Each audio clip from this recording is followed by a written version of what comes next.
Hulk from 2003, the year I was born, right? This was 2003? Pretty dead sure this was 2003. It was the year I was born, so I don't, remember exactly. It's definitely, I think it was 2003. Anyways, I'm reviewing this movie because Spider-Man Brand New Day is coming out. I did all the Spider-Man movies. And I like to throw unique, different things to make videos about in there. And since Hulk is in the movie, yeah, I'll review the original Hulk movie. I thought about doing the Incredible Hulk movie.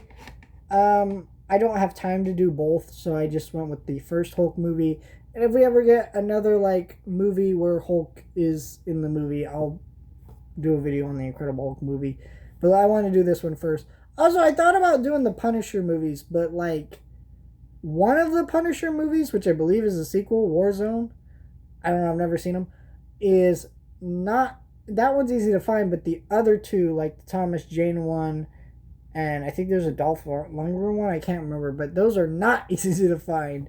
And so I was like, well, if I want to do the Punisher movies, I want to review all of them, and they're just not out there easy to find, so I gave up. Streaming or physical media wise, so I just was like, fuck it. So I wanted to do the Hulk. This movie has a really bad reputation that is actually super undeserved. Let me explain why.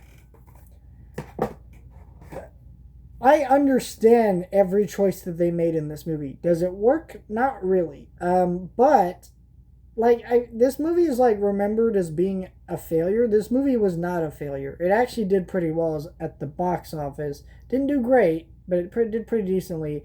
And there was talks of them doing a sequel, which this movie came out in 2003, and then 5 years later they did The Incredible Hulk. Notice how it was only 5 years.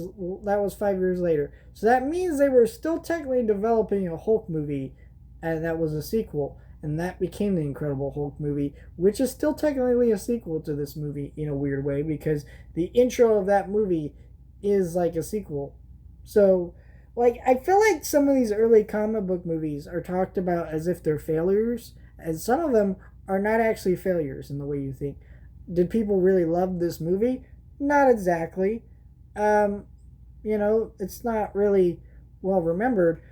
But I think this movie is trying to do a lot of stuff that's interesting. See, the thing about this movie is I feel like this is Ang Lee looking at the Incredible Hulk TV show, which was a very serious show. If you go back and watch that show, it has its goofy moments.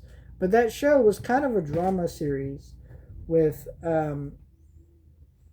David Banner, not Bruce Banner. There's no reason why they call him David Banner in that show. Look it up; it's pretty funny. But anyways, that show was like a drama series where Hulk would go off on his own place to place, and that was the most famous version of Hulk. Also, Ang Lee tried to do comic book style transitions in this movie and capture that style. And so, this movie being as serious as it is, I can imagine Ang Lee seeing how popular that show was. It ran for multiple seasons, and also trying to translate that comic book aesthetic to it.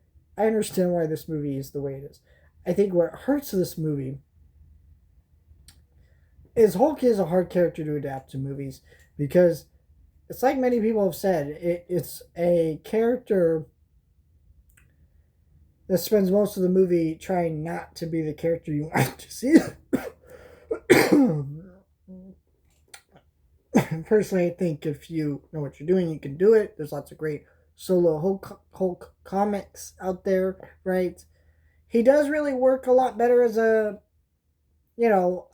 solo, not a solo character, a supporting character, but I feel like you can still do it, and people still want a solo Hulk movie, but unfortunately we haven't been able to get one. But I think the problem with this movie is it is the comic book transitions just don't work. It is a unique style. This was kind of the Sam Raimi era of Spider-Man, things like that, where comic book people were doing unique styles, and it worked, and some of it actually worked. There's actually a couple shots that I was like, oh, that's pretty memorable, that's pretty cool, but most of it is very off-putting and not great. This movie is way too serious. Like even the Incredible Hulk TV show that I mentioned, those episodes are not as serious as this is, and that was trying to be like a '70s drama show, and it knew what tone it wanted to do. This movie, I guess, knew what kind of tone it wanted to be, but it was less acceptable to be that kind of thing in 2003. Um, I think one thing that does not get praised enough is that the great CGI work for the Hulk. Like he actually looks pretty good. Um, and I think that like when he is the Hulk in this movie, I think that some of the scenes look pretty cool because they did actually build like a real Hulk figure, like sculpted figures put on the sets, and then the actors would actually interact with it, so it feels more real, more genuine, and it makes for a more believable thing for the other actors to work with. And I thought that was pretty cool. So I think, some of that doesn't get praised enough. Does the movie really work? It's not really. It's kind of a slog to get through. It's a little boring because it is so serious and self indulgent when it is dealing with a character who literally turns into a hulking green monster. But um, I think if you're a fan of superhero movies and you're just kind of like checking out all kinds, like the unique ones that I guess didn't really work out, this is one that I think you will find is not as bad as people tell you it is. Do I recommend it? Not really, but honestly, rewatching this movie, I was like, wow, this movie really is hated on way too much. It is not that bad of a movie. In fact, it's actually pretty good in some parts of it.